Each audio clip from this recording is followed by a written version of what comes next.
তো এই গল্পের শুরুতে আমরা দেখতে পারি জেনিফার নামের একটা মেয়েকে, যে কিনা তার বেস্ট ফ্রেন্ড টম এবং বাকি বন্ধুদের সাথে জঙ্গলের দিকে যাচ্ছিল। আসলে আমরা জানতে পারি তারা যে এলাকাতে বাস করে এই এলাকাতে অনেক বেশি মাইনিং করা হতো, এই জন্য তারা মাইনিংয়ের খুবই কাছে গিয়ে যেই কোনো একটা ব্লাস্ট দেখতে চাইছিল। তবে যখনই তারা বর্ডারের কাছে চলে আসে তখন একটা ছেলে প্রচণ্ড ভয় পেয়ে যায়, এই জন্য সে সেখান থেকে সোজা বাসায় ব্যাক করে। আর বাকিরা সবাই বর্ডার ক্রস করে মাইনিংয়ের কাছে চলে আসে আর এখানে ব্লাস্ট হওয়ার জন্য ওয়েট করা শুরু করে। তবে অনেকক্ষণ ধরে ওয়েট করার পরেও যখন কোনো ব্লাস্ট হচ্ছিল না তখন তারা প্রচণ্ড মন খারাপ করে সেখান থেকে বেরিয়ে চলে আসে। তবে যখন তারা বাসার দিকে ব্যাক করছিল তখনই এখানে তারা একটা সুড়ঙ্গ পেয়ে যায়, মানে বিশাল বড় একটা গর্ত। এই জন্য তারা লটারি করে এক এক করে মধ্যে যাওয়া শুরু করে। তবে এইটার মধ্যে কিছু দূর যাওয়ার পরে তারা পুকুরের মতো একটা কিছু পেয়ে যায়, যেটার মধ্যে ভালো করে লক্ষ্য করে তারা দেখতে পারে ডিমের মতো কোনো একটা জিনিস পড়েছিল, যেই জিনিসটা চকচক করছিল। এগুলো দেখার পরে জেনিফারের মনে হয় এটা স্পেশাল কিছু হতে পারে, এই জন্য টম সোজা নিজেই পানির মধ্যে লাফ দিয়ে সেই জিনিসটাকে নিয়ে আসার জন্য যায়। আর যখন তারা এটা নিয়ে গুহা থেকে বাইরে আসে তখন তারা দেখতে পারে এটা চকচক করা বন্ধ করে দিয়েছে। আসলে তারা বুঝতে পারে এইটা ডিমের মতো কিছু একটা। তবে তখন আমরা দেখতে পারি তাইসিক নামের একটা ছেলে তাদেরকে বলে যে আসলে এটা কোনো জাদুঘরের জাদু হতে পারে, কারণ তার দাদা তাকে একবার বলেছিল যে অমাবস্যার রাতের সময় জঙ্গলের মধ্যে একটা গর্তের সৃষ্টি হয় আর যারাই সেই গর্তের মধ্যে যায় তারা সবাই বিদ্ধ হয়ে যায়।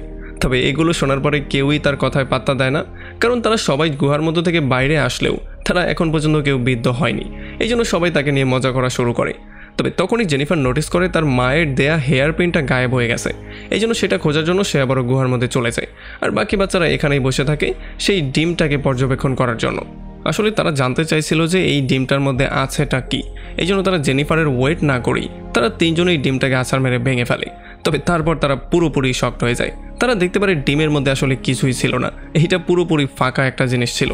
এটা দেখার পরে খুবই হতাশ হয়ে তারা জেনিফারের জন্য কিছুক্ষণ ওয়েট করে। তবে যখন তারা দেখতে পারে জেনিফার আসছে না তখন টম দ্রুত গুহার মধ্যে চেক করতে চলে যায়। তবে সেই গিয়ে দেখতে পারে জেনিফার এখানে পুরোপুরি ফ্রিজ হয়ে গেছে। সে জেনিফারের সাথে কথাবার্তা বলার ট্রাই করে, তাকে নাড়াচাড়া করার ট্রাই করে, তবে কোনোভাবেই কোনো লাভ হচ্ছিল না। মানে জেনিফার একটা মূর্তির মতো দাঁড়িয়েই ছিল। আর তখন তার নজর পড়ে পানির ফোঁটার উপরে, যেটা কিনা একই জায়গায় ফ্রিজ হয়েছিল। এই জন্য সে দ্রুত বাইরে এসে বাকিদেরকে এটা বলার ট্রাই করে। তবে বাইরে এসে তারা দেখতে পারে পাখিগুলো আকাশে ফ্রিজ হয়ে গেছে, মানে প্রত্যেকটা জিনিস যার যার জায়গায় ফ্রিজ হয়ে গেছে। তো এরপরে যখন তারা তিনজন শহরে চলে আসে তখন তারা দেখতে পারে এখানের মানুষজনও ফ্রিজ হয়ে গেছে। তারা খুব ভালো করে চারপাশটা পর্যবেক্ষণ করে, তখন তারা বুঝতে পারে যে আসলে তাদের তিনজনকে বাদ দিয়ে বাকি সবার জন্যই সময়টা ফ্রিজ হয়ে গেছে। এই জন্য তারা তাদেরকে নিয়ে অনেক রকম মজাও করে। তো এখান থেকে আমরা কিছু সময় পেছনে ব্যাক করি, যেখানে আমরা দেখতে পারি একটা চাইল্ড সাইকিয়াট্রিস্ট যখন জেনিফারের ইন্টারভিউ নিচ্ছিল তখন সে ক্যামেরা অন করে জেনিফারকে সমস্ত ব্যাপারগুলো বলতে বলছিল। তবে জেনিফার একটু বেশি ঘাবড়েছিল। তবে তখন ডাক্তারটাকে আশ্বাস দিয়ে বলে যে শুরু থেকে সমস্ত ব্যাপারগুলো ক্লিয়ার করে বলো।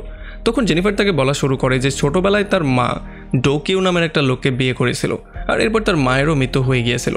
আর তখন থেকে আজ পর্যন্ত জেনিফার ডোকিউর সঙ্গেই বাস করত। আসলে তার বাবা এই আইল্যান্ডে কনস্ট্রাকশনের কাজ করত, এই জন্য তাকেও বাধ্য হয়ে এই আইল্যান্ডে আসতে হয়েছে আর এখানেই থাকা শুরু করে দিতে হয়েছে। আসলে আমরা জানতে পারি জেনিফারের মায়ের মৃত্যুর পরে জেনিফার কখনোই হ্যাপি থাকতে পারেনি, এমনকি সে ডোকিউনকেও পছন্দ করতো না, এই জন্য সে কারোর সাথেই তেমন একটা কথাবার্তাও বলতো না। যাই হোক, এরপরে জেনিফার এই আইল্যান্ডে এসে নতুন একটা স্কুলে ভর্তি হয়, যেখানে সে চাইলে কিছু ফ্রেন্ড বানাতে পারত, তবে এখানেও সে একা একা থাকারই সিদ্ধান্ত নেয়। আর এদিকে আমরা দেখতে পারি যেহেতু ডোকিউন সেই মাইনিংয়ের ম্যানেজার ছিল, এই জন্য তাকে অনেক রাত পর্যন্ত কাজ করতে হতো। সে বাসায় এসে জেনিফারকে খুব বেশি একটা সময়ও দিতে পারতো না। আর সেখানে যেহেতু বারবার করে বিশাল বড় বড় ব্লাস্ট করানো হতো, এই জন্য সাধারণ মানুষকে সেখান থেকে দূরে থাকারই পরামর্শ সবাই দিত। তো এরপরে একদিন জেনিফার তার মোবাইলের মধ্যে ওয়ার্ম হোল সম্পর্কে জানতে পারে আর সে তার ব্লগে সেই সমস্ত কমেন্টগুলোকে পড়া শুরু করে। আসলে আমরা জানতে পারি তার মায়ের মৃত্যুর পরে সে টাইম ট্রাভেল করে যেই কোনো একটা জায়গায় চলে যেতে চাইছিল, এই জন্য তখন থেকেই সে টাইম ট্রাভেল, ওয়ার্ম হোল এবং প্রেতাত্মা সম্পর্কে বেশি ইন্টারেস্টেড হয়ে গিয়েছিল। এই জন্য এগুলো নিয়ে সে তার ব্লগে লেখালেখি করতো এবং বিভিন্ন মানুষের কাছে গিয়ে কমেন্ট করতো। আমরা দেখতে পারি সে তার স্কুলের কম্পিউটারের মধ্যেও সবসময় এগুলো নিয়েই সার্চ করতো আর মানুষকে এগুলো নিয়ে নানান কিছু জিজ্ঞেস করতো। তবে একদিন সে ভুল করে কম্পিউটার ওপেন রেখে দিয়ে সেখান থেকে চলে যায়। আর এই জন্য তার বন্ধুরা যখন এগুলো দেখতে পারে তখন তারা সবাই তাকে নিয়ে মজা করা শুরু করে, তাকে অদ্ভুত অদ্ভুত বলে চিল্লাচিল্লি করা শুরু করে। তবে এরপরে যখন স্কুল ছুটির পরে জেনিফার বাসার দিকে ব্যাক করছিল তখন তার দেখা হয়ে যায় টম নামের একটা ছেলের সঙ্গে। আসলে আমরা জানতে পারি টম একটা এতিমখানায় বড় হয়েছে, তবে যখন সে জেনিফারকে দেখতে পেয়েছে তখন সে তার সাথে বন্ধুত্ব করার ট্রাই করছিল। তবে জেনিফার তাকে একেবারেই পাত্তা না দিয়ে সেখান থেকে বেরিয়ে চলে যায়। তবে এরপরে পরদিন যখন সে স্কুলে ব্যাক করে তখন সে শুনতে পারে টম আর তার বন্ধুরা জেনিফারের সেই ব্লগ নিয়ে কথাবার্তা বলছিল, মানে সেই পোর্টাল, টাইম ট্রাভেল ইত্যাদি ইত্যাদি। আর এগুলো যখন জেনিফার শুনতে পারে তখন সে একটু ইমপ্রেসিভ হয়ে যায়। আর তখন টম তাকে বলে যে আসলে আমি আগে নর্মাল একটা লাইফে লিড করতাম, তবে যখনই আমি তোমার ব্লগে তোমার কমেন্টগুলো পড়েছি, মানে ওয়ার্ম হোল, টাইম ট্রাভেল এগুলো নিয়ে, তখন আমি একটা অন্য দুনিয়ার মধ্যেই চলে গিয়েছি। তবে এরপরে স্কুল ছুটির পরে টম জেনিফারকে ফলো করা শুরু করে। এই জন্য জেনিফার তাকে জিজ্ঞেস করে যে তুমি আসলে আমার পেছন পেছন কেন আসছো। তখন টম তাকে বলে যে তোমার ব্লগের কমেন্টে যেই কমেন্টগুলো তুমি করেছিলে সেই সমস্ত কমেন্টগুলো আসলে সত্যি ছিল, আমার সমস্ত কমেন্টগুলো অনেক ভালো লেগেছে। আর যেহেতু তারা দুজনেই আত্মা নিয়ে কথাবার্তা বলতে একটু বেশি পছন্দ করতো, এই জন্য তারা দুজনেই খুব সহজেই ফ্রেন্ড হয়ে যায়। আমরা জানতে পারি যে এতগুলো বছর একা একা পার করার জন্য জেনিফার নিজের একটা ভাষাই বানিয়ে ফেলেছিল, যেই ভাষাটা সে টমকেও শিখিয়ে দেয়। এরপর তারা সেই ভাষার সাহায্যেই নানানভাবে সিক্রেট কথাবার্তা বলা শুরু করে। এরপর থেকে প্রতিদিন তারা জেনিফারের ডায়েরিতে একে অন্যের জন্য মেসেজ লিখত। তারা স্কুল ছুটির পরে প্রত্যেকটা দিন জঙ্গলে বেরিয়ে পড়তো বিভিন্ন রকমের আত্মা খুঁজে বের করার জন্য। এমনই একদিন টম জেনিফারকে নিয়ে চলে আসে পুরনো একটা ঘরের মধ্যে, যেই ঘরের মধ্যে কেউই বাস করে না। এখানে তারা অনেক খোঁজাখুঁজি করে। এরপর তারা নানান রকম করে মজাও করে, যেমন তারা রাবারের উপরে কাটিং করে নানান রকমের জিনিসও বানায়। আর টমের সাথে সময় পার করতে করতে জেনিফার কখন যে তার প্রেমে পড়ে গেছে সেই জিনিসটা সে নিজেও বুঝতে পারছিল না। এই জন্য আজকে সে তাকে ফাইনালি কিসই করে দেয়। আর এইটা হওয়ার পরে তো টম পুরো লজ্জায় লালই হয়ে যায়। তো এরপরে পরদিন সকালবেলা টম, জেনিফার আর তার বন্ধুরা মিলে ফাইনালি সেই জঙ্গলের মধ্যে যায়। আর যেমনটা আমরা গল্পের শুরুতে দেখতে পেয়েছিলাম, তারা সেই ব্লাস্টের জন্য ওয়েট করে। এখানে যখন সে তার মায়ের হেয়ার ব্যান্ডটা নেয়ার জন্য সুড়ঙ্গের মধ্যে যায় তখন সে দেখতে পারে পানির মধ্যে সেই চকচক করার ডিমটা আবারও কেমন করে জানি চলে এসেছে। এটা দেখার পরে সে একটু বেশি ভয় পেয়ে যায়। এই জন্য সে দৌড়ে বাইরে চলে আসে তার বন্ধুদের কাছে। তবে বাইরে এসে সে দেখতে পারে তার বন্ধুরা এখানে ছিলই না, আর এখানে যেই ডিমটা ছিল সেটাও ভাঙা অবস্থায় ছিল। এই জন্য সে প্রচণ্ড ভয় পেয়ে যায় আর সে তার বন্ধুদেরকে দৌড়ে খোঁজাখুঁজি করা শুরু করে। তবে যেহেতু ততক্ষণে রাত হয়ে গিয়েছিল এই জন্য সে জঙ্গলের মধ্যে রাস্তাও হারিয়ে ফেলে আর সে পুরোপুরি জঙ্গলের মধ্যেই হারিয়ে যায়। তো এরপরে পরদিন সকালবেলা এই খবরটা সমস্ত নিউজ চ্যানেলে চলে আসে, যেই জন্য পুলিশ এই বাচ্চাদেরকে খোঁজার জন্য দ্রুত জঙ্গলে চলে আসে। আমরা দেখতে পারি আহান নামের একটা লোক ছিল এই মিশনের হেড। আর অনেকক্ষণ ধরে খোঁজাখুঁজি করার পরে ফাইনালি জঙ্গলের মধ্যে তারা জেনিফারকে বেহুশ অবস্থায় পেয়ে যায়। আর সৌভাগ্যবশত জেনিফার এখন পর্যন্ত জীবিত ছিল, এই জন্য তাকে দ্রুত অ্যাম্বুলেন্সে করে হসপিটালে নিয়ে আসা হয়। তো এর একটু পরে যখন জেনিফার জ্ঞান ফিরে পায় তখন সেই ডিটেকটিভ তাকে সেই 3টা ছেলে সম্পর্কে কোয়েশ্চেন করে। আর জেনিফারও তাদেরকে সমস্ত সত্যিটা বলে দেয়, মানে সেই গুহা, সেই জঙ্গল, সেই ডিম, সমস্ত ব্যাপারগুলো ক্লিয়ার করে বলে দেয়। তবে এগুলো শোনার পরে না তার উপরে সেই ডিটেকটিভ বিশ্বাস করছিল, না এখানে আশেপাশে কেউ তার উপরে বিশ্বাস করছিল। এরপর যখন পুলিশ তাকে নিয়ে সেই জঙ্গলে চলে আসে গুহাটাকে খুঁজে বের করার জন্য, তখন জেনিফার পুরোপুরি শকড হয়ে যায়, কারণ সেই গুহাটাকে খুঁজেই পাচ্ছিল না। মনে হচ্ছিল এই গুহাটা যেন কোথায় গায়েবই হয়ে গেছে। আর তখনই একটা পুলিশ অফিসার খবর পেয়ে যায় যে সেই 3টা ছেলের মধ্যে একটা ছেলে যার নাম ওক ছিল, তার লাশ পাওয়া গেছে শহর থেকে 20 কিলোমিটার দূরে একটা বিচের মধ্যে পোতা অবস্থায়। তবে পোস্টমর্টম করার পরে তারা জানতে পারে যে তার মৃত্যুর কারণ ছিল অ্যাজমা অ্যাটাক। তবে কেউ না কেউ তো তাকে সেখানে পুঁতে দিয়েছিল। তার মানে তারা এই জিনিসটা ক্লিয়ারলি বুঝতে পারে যে হয়তো বা কেউ তাদেরকে কিডন্যাপ করেছে আর এখন এক এক করে মেরে তাদেরকে পুঁতে ফেলা হচ্ছে। যাই হোক, এরপরে এই ঘটনার কয়েকটা সপ্তাহ পার হয়ে যায় আর আমরা দেখতে পারি এখন পর্যন্ত সেই 2টা ছেলের কোনো খবরই ছিল না, যে জন্য এখানে সবাই প্রচণ্ড ভয়ের মধ্যেই ছিল। আর টমের চলে যাওয়ার পরে জেনিফারও একা হয়ে গিয়েছিল, এই জন্য সে আগের মতোই লাইফটা লিড করা শুরু করে দিয়েছিল। মানে সে কারোর সাথে কথাবার্তা বলতো না, কারোর সঙ্গে মিশতো না, সবসময় তার মন খারাপই থাকতো। আর যখনই মাঝে মধ্যে তাকে কেউ এই সম্পর্কে জিজ্ঞেস করতো, মানে সেই ঘটনা সম্পর্কে, তখন সে সবাইকে সত্যি কথা বলে দিলেও কেউই তার কথায় বিশ্বাস করতো না। তবে এরপরে একদিন যখন জেনিফার তার ঘরের মধ্যে হাঁটাহাঁটি করছিল তখন সে হঠাৎই কিছু একটা শব্দ শুনতে পারে। এই জন্য যখন সে বাইরে গিয়ে চেক করে তখন সে দেখতে পারে একটা লোক জঙ্গলের মধ্যে দৌড়ে পালিয়ে যাচ্ছে। এই জন্য সেও সেই লোকটাকে ফলো করা শুরু করে আর দৌড়াতে দৌড়াতে সেও জঙ্গলের মধ্যে চলে আসে। তবে কিছুক্ষণ দৌড়ানোর পরে সে জঙ্গলের মধ্যেই পড়ে যায় আর তখন সেই লোকটাও থেমে যায় আর সেই লোকটা আস্তে আস্তে করে তার কাছে চলে আসে। সে তাকে বলে যে সে হচ্ছে গিয়ে টম। আর এইটা শোনার পরে তো জেনিফার পুরোপুরি শকড হয়ে যায়, এই জন্য সে সেখান থেকে কোনো রকমের দৌড়ে পালিয়ে যায়। আসলে জেনিফার তাকে দেখার পরে প্রচণ্ড ভয় পেয়ে গিয়েছিল, এই জন্য সে কান্না করতে করতে দৌড়ে পালিয়ে চলে আসে। আর খুব শীঘ্রই সে তার বাবা তোকিওর গাড়ির সামনে চলে আসে। এরপর সে তোকিওকে জঙ্গলের সেই লোকটা সম্পর্কে বলে আর খুব শীঘ্রই পুলিশও ডেকে নিয়ে আসা হয়। আর পুলিশও জঙ্গলের মধ্যে সেই লোকটাকে খোঁজা শুরু করে। আসলে পুলিশের সন্দেহ ছিল যে হয়তোবা এই লোকটাই সেই লোকটা যে কিনা বাচ্চাদেরকে কিডন্যাপ করে তাদেরকে মেরে ফেলছে। এরপরে পুলিশ অফিসাররা জেনিফারের কাছে সেই লোকটা সম্পর্কে ভালো করে জিজ্ঞেস করে আর জেনিফারও ডিটেইলি সব কিছু বলে দেয়। সে বলে দেয় সেই লোকটা আমাকে বলছিল সেই লোকটা হচ্ছে টম। আর এরপরে পুলিশ অফিসাররা যখন ভালো করে জঙ্গলের মধ্যে খুঁজে তখন তারা টমকে তো খুঁজে পায় না, তবে তারা জেনিফারের ডায়েরিটা খুঁজে পেয়ে যায়। আর যখন জেনিফার এই ডায়েরিটা চেক করে তখন সে পুরোপুরি শকড হয়ে যায়। সে দেখতে পারে এইটার মধ্যে টমের নোটে ভরা ছিল। মানে এটা ছিল সেই ডায়েরিটা যেই ডায়েরির মধ্যে তারা দুজন একে অন্যের জন্য নোট শেয়ার করতো। এখানে টম তাদের সেই সিক্রেট ভাষাতে তার জন্য বিভিন্ন নোট লিখেছিল। মানে সে এই ব্যাপারটা এক্সপ্লেন করে বলেছিল যে তার গুহার মধ্যে যাওয়ার পরে আসলে কি হয়েছিল। আসলে সেই ডিমটা ভেঙে ফেলার পরে যখন তারা শহরে ব্যাক করে তখন তারা দেখতে পারে তাদেরকে বাদ দিয়ে বাকি সবার জন্যই সময় স্টপ হয়ে গেছে। এই জন্য তারা খুবই হ্যাপি হয়ে গিয়েছিল, কারণ তারা এখন যা ইচ্ছা সেটাই করতে পারবে। প্রথম কয়েকদিন তো তারা খুব মজামাস্তি করেছিল। তারা বিভিন্ন জায়গায় গিয়ে খাবার দাবার খেত, সবার সাথে মজামাস্তি করতো, এমনকি প্রত্যেকটা দিন বিভিন্ন জায়গায় তারা ঘুরতেও যেত। তাদের যখন যেটা ইচ্ছা তারা তখন সেটাই করতো, আবার যখন ইচ্ছা ঘুমিয়েও পড়তো। তবে এমন করে পুরো একটা মাস পার করার পরে তারা সবাই পুরোপুরি বোর হয়ে গিয়েছিল। এই জন্য তারা চিন্তা করেছিল যে তারা এই আইল্যান্ডের বাইরে গিয়ে দেখার ট্রাই করবে যে আসলে বাইরের পরিস্থিতি কীরকম। মানে দুনিয়ার সমস্ত মানুষই কি ফ্রিজ হয়ে গেছে, নাকি শুধু এখানেই সমস্ত মানুষ ফ্রিজ হয়ে গেছে। তবে খুব শীঘ্রই তারা এই জিনিসটা রিয়েলাইজ করতে পারে যে আসলে তারা চাইলেও এই আইল্যান্ড থেকে বেরোতে পারবে না, কারণ সমুদ্রের পানিগুলোও ফ্রিজ হয়ে গেছে। মানে যদি এখন তারা বোট নিয়ে সমুদ্র পাড়ি দেওয়ারও ট্রাই করে তবুও তারা পারবে না। আর এদিকে বাস্তবে আমরা দেখতে পারি যখন জেনিফার সেই ডায়েরিটাকে খুব ভালো করে পড়ছিল তখন সেই ব্যাপারটা ক্লিয়ারলি বুঝতে পারে যে জঙ্গলে সে যেই লোকটাকে দেখতে পেয়েছে সে আর অন্য কেউ ছিল না, সে ছিল তার ছোটবেলার বন্ধু টম। এই জন্য সে পুলিশকে উল্টাপাল্টা কিছু একটা বুঝিয়ে যেই কোনো ওয়েতে টমকে ধরার হাত থেকে বাঁচানোর ট্রাই করছিল, কারণ সেটা খুব ভালো করেই জানতো যে যদি পুলিশ টমকে ধরে ফেলে তাহলে তারা তাকে কিডন্যাপার মনে করে জেলের মধ্যে ভরে দিবে। এই জন্য সে যেই কোনো ওয়েতে তাকে বাঁচাতে চাইছিল।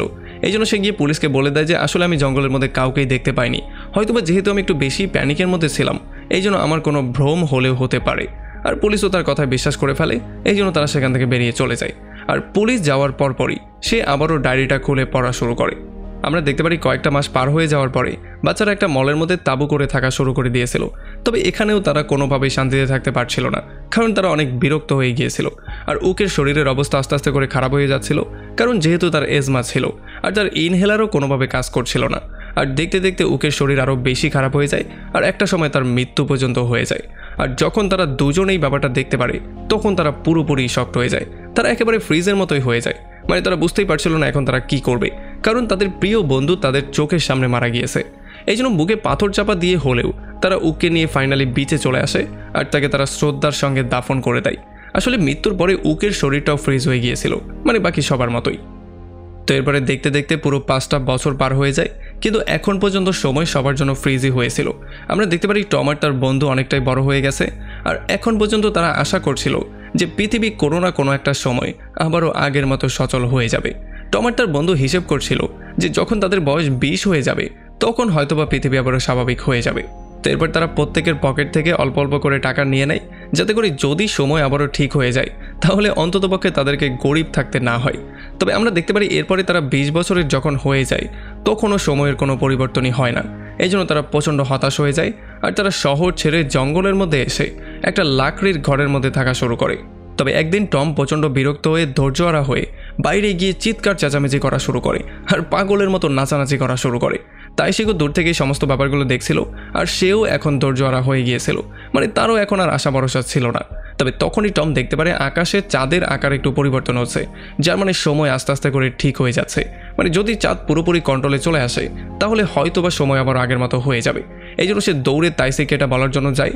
তবে অনেক খোঁজাখুঁজি করার পরেও সে তাইসিকে কোনো জায়গায় পাচ্ছিল না। এই জন্য ফাইনালি খুঁজতে খুঁজতে সে একটা পাহাড়ের উপরে চলে আসে, যেখানে সে তাইসিকের জামা কাপড়গুলো পেয়ে যায়। আর এটা দেখার পরে সে এটা ক্লিয়ারলি বুঝতে পারে যে হয়তোবা তাইসিক এখান থেকে সমুদ্রের মধ্যে লাফ দিয়েছিল। তবে যেহেতু পানি ফ্রিজ হয়ে গেছে, মানে পানি এখন আর চলাচল করছে না, এই জন্য সে চাইলেও আর সাঁতরাতে পারছিল না আর হয়তোবা সাঁতরাতে না পেরে ডুবেই তার মৃত্যু হয়ে গেছে। আর এই জন্য তাকে বাঁচানোর জন্য টমও তার পেছন পেছন লাফ দিয়ে দেয়। তবে তখনই হঠাৎ করেই সমস্ত ব্যাপারগুলো ঠিক হয়ে যায়, মানে টাইম আবারও চালু হয়ে যায়। আর যখন টম চোখ খুলে তখন সে দেখতে পারে সমুদ্রের ঢেউ তাকে ঠেলে পাড়ে দিয়ে গেছে। আর যখন এতগুলো বছর পরে সে দুনিয়াতে সমস্ত কিছু আবারও চলাফেরা করতে দেখতে পারে, মানে সমস্ত কিছু নড়তে চড়তে দেখতে পারে, তখন সে অনেক বেশি হ্যাপি হয়ে যায়। আর এদিকে আমরা দেখতে পারি পুরো ডায়েরিটা কমপ্লিট করার পরে জেনিফার সোজা জঙ্গলে চলে আসে। সে যায় সেই লাকড়ির ঘরের মধ্যে যেখানে টম এখন বসবাস করে। এখানে যাওয়ার পরে ফাইনালি সে টমকে পেয়ে যায় আর তারা দুজন অনেক বেশি কান্নাকাটি করা শুরু করে, কারণ এতগুলো বছর পরে তারা একে অন্যকে দেখতে পেয়েছে।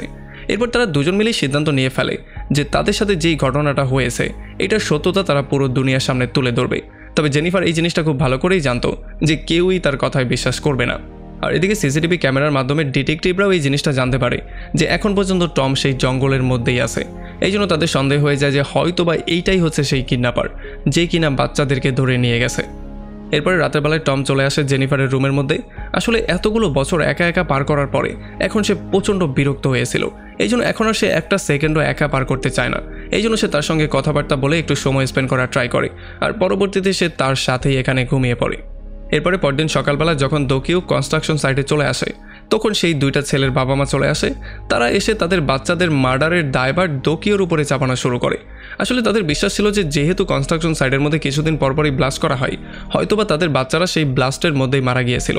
তবে এখন যেহেতু দোকিওকে এই সমস্ত ব্যাপারগুলো ধামাচাপা দিতে চাইছে, এই জন্য সে তার মেয়ের মাধ্যমে একটা উল্টাপাল্টা গল্প বানিয়েছে, যেই গল্পের মাধ্যমে সে নিজেকে ফ্রি করার ট্রাই করছে।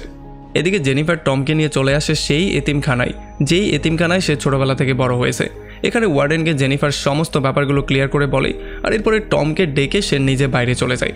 তবে তখনই তার বাবা তাকে এসে ধরে ফেলে আর তাকে টানা হেঁচড়া করে সে ঘরের মধ্যে নিয়ে যাওয়া শুরু করে। আর এদিকে টম এসে ওয়ার্ডেনকে সমস্ত ব্যাপারগুলো ক্লিয়ার করে বলে। আসলে ওয়ার্ডেন টমের কাছে টমের মায়ের চাইতে কোনো অংশেই কম ছিল না। এই জন্য সে যখন ছোটবেলার সমস্ত গল্পগুলো A to Z বলে দেয় তখন ওয়ার্ডেনও পুরোপুরি শক্ট হয়ে যায়। তবে এখন পর্যন্ত ওয়ার্ডেন এই জিনিসটা বিশ্বাসই করতে পারছিল না যে এই ছেলেটাই হচ্ছে গিয়ে আসল টম। এদিকে আমরা দেখতে পারি দোকিও জেনিফারকে এনে তার রুমের মধ্যে বন্দি করে দেয়। তবে তখন আবার পেছনের দরজা ভেঙে টম মধ্যে চলে আসে আর জেনিফারকে সেভ করে ফেলে। এরপর টম আর জেনিফার ঘর থেকে পালিয়ে সোজা জঙ্গলের মধ্যে চলে আসে। আর তারা দুজন বসে বসে এই জিনিসটা চিন্তা করা শুরু করে যে তারা আসলে কিভাবে এই জিনিসটা প্রমাণ করবে যে যেই ঘটনাটা তাদের সাথে ঘটেছে সেটা আসলে সত্যি। আর তখনই জেনিফারের মনে পড়ে যে যেই ডিমটা তারা ব্রেক করেছিল ঠিক তেমনই একটা ডিম সে গুহার মধ্যেও দেখতে পেয়েছিল। এই জন্য সে চিন্তা করে যে সেই ডিমটা ব্রেক করে সময়কে ফ্রিজ করে সে আবারও বিদ্ধ হয়ে ব্যাক করবে, যাতে করে এটা প্রমাণ হয়ে যাবে যে টম যেটা বলছে সেটা সত্যি কথা। তবে টম কোনোভাবেই এমনটা হতে দিতে চাইছিল না, কারণ টম এটা খুব ভালো করেই জানে যে একাকিত্বের জীবন কতটা ভয়ঙ্কর হতে পারে। এটা মানসিক এত বেশি প্রেশারে ক্রিয়েট করে যে একটা মানুষকে খুব সহজেই মেরে ফেলার জন্য যথেষ্ট। এই জন্য টম কোনোভাবেই এটা হতে দিতে চাইছিল না। সে বলছিল যে আমি কিডন্যাপিংয়ের দোষ আমার মাথার মধ্যে নিয়ে নিব, তবে তোমার সাথে কোনোভাবেই এমনটা করতে দিতে পারবো না, কারণ আমার দুইটা বন্ধু মৃত্যু হয়েছে শুধুমাত্র এই জন্যই। এদিকে যখন ডোকিও তার ঘরে ব্যাক করে তখন সে দেখতে পারে তার মেয়ে জেনিফার গায়েব হয়ে গেছে। এই জন্য সে তার মোবাইলটাকে ভালো করে চেক করে, আর এখানে যখন সে সেই লাকড়ির ঘরটা আর টমের পিকচার দেখতে পারে তখন সেই জিনিসটা ক্লিয়ারলি বুঝতে পারে যে তারা হয়তোবা জঙ্গলে সেই ঘরের মধ্যেই আছে।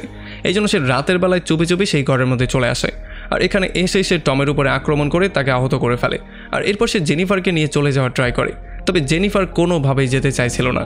আর এই সুযোগে সদ্ব্যবহার করে টম তার উপরে আক্রমণ করে তাকে বেহুশ করে ফেলে আর জেনিফারকে নিয়ে দ্রুত সেখান থেকে পালিয়ে যায়।